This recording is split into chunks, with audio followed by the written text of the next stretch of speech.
Hello everyone, welcome back to another episode of Phenomenal Views. I'm your host Nick Smith, and I missed you guys. It has been a long time since I've made a video, but I'm sorry for being lazy. I've just been too busy laying down on my awesome bed and looking at my Yu-Gi-Oh cards. Who would not want to see all this awesome stuff?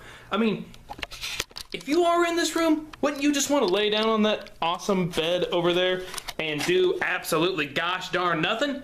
Yeah, me too. But I missed you guys. Let's get started.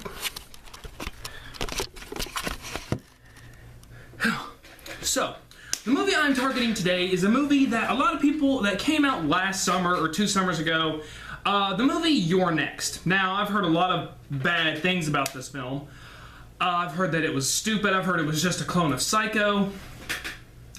My own personal take on it, it's actually not that bad.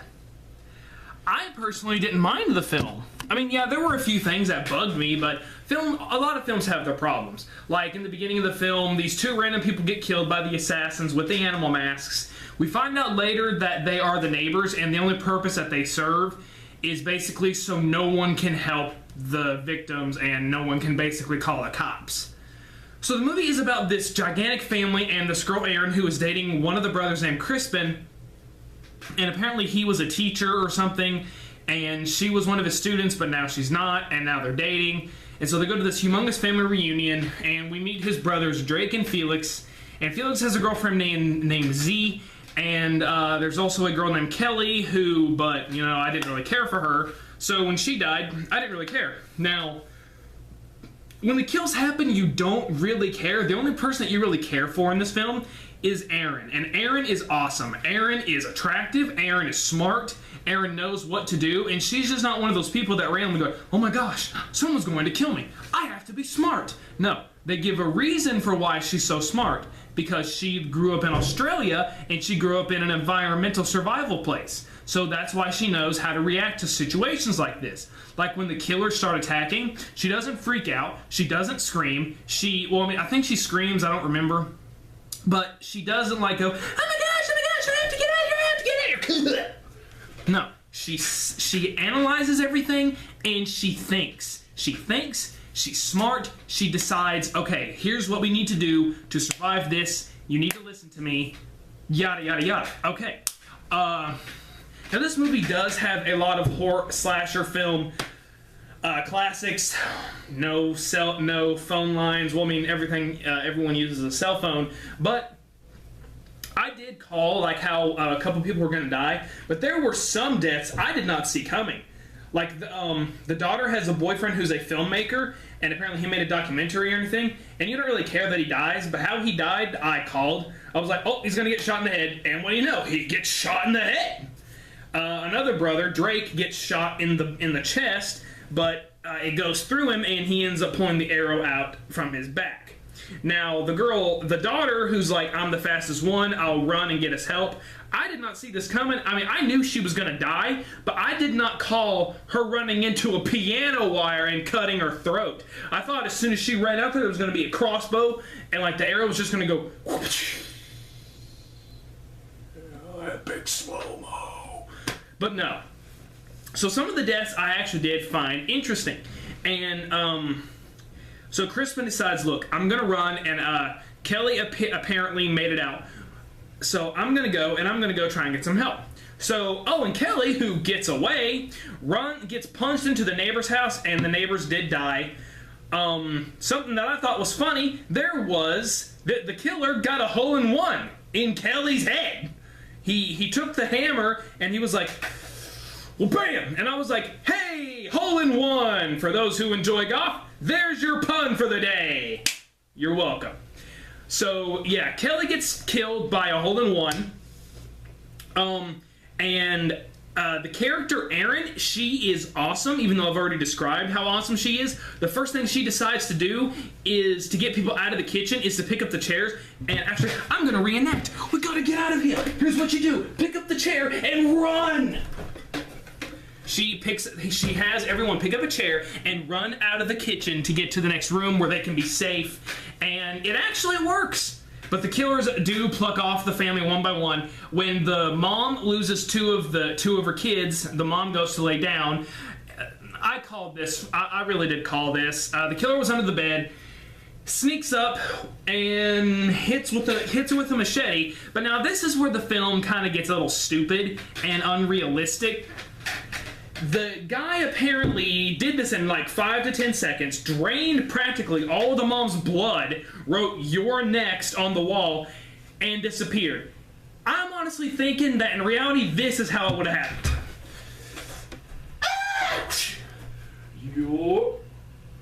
Oh crap. And then the movie would have ended with everyone going, "Die, you killer, die, die, die." But that's not how it happened. And so almost they only write "You're next" twice. I believe out of the whole film, they only write "You're next" twice. You see the title 4 times. You see the title at the beginning of the film. You see when the mom gets killed.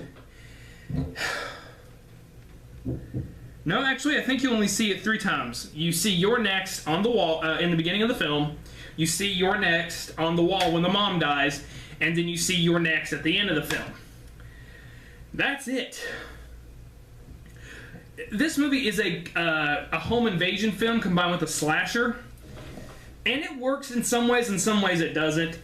I mean, like, I knew that this film was going to be about, like, two brothers trying to cash in on their family's inheritance, but I didn't know which one, and I was thinking, okay, maybe it's Felix, maybe it's Drake, and I even suggested, well, Crispin hasn't come back, maybe it's him, and I was right, Crispin was involved. I was thinking, maybe they will never tell us what happened to Crispin. Maybe they'll leave us to the idea, maybe he could have survived, but when Aron is done dispatching everyone, and she dispatches all these killers, every single one like a bad A, she freaking takes one killer, stabs him in the head, she takes another one,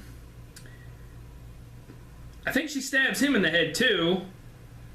She sets up a trap like in A Nightmare on Elm Street with Nancy when she ties a sledgehammer up when she's fighting Krueger. She takes one of the killer's weapons and actually makes a I don't know what it would be called, like a swinging catapult, I guess. And how she kills the 2 people who are behind this, it's Z and Felix and Crispin is involved.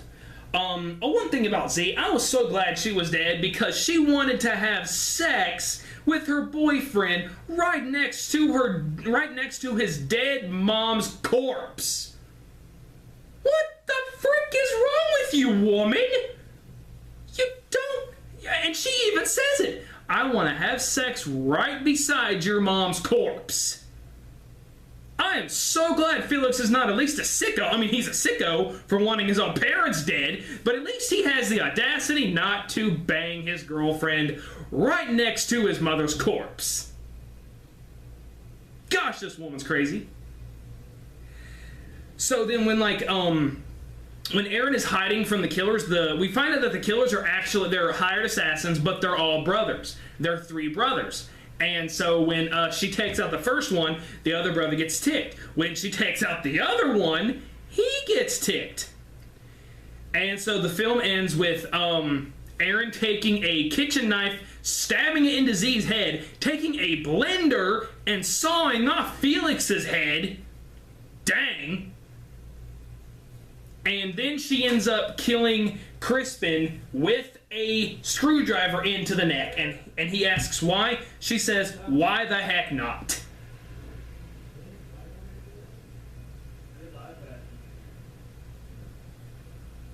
Anyway, so there's a lot of good and bad things with this film. It's about an even amount. If I could rate this film, I'd give it maybe a 4 or 5. And apparently there's people knocking at my door. So guys, comment in the sub box below. Tell me what you thought. There's people at my door. I gotta go take care of this now. Have a good day.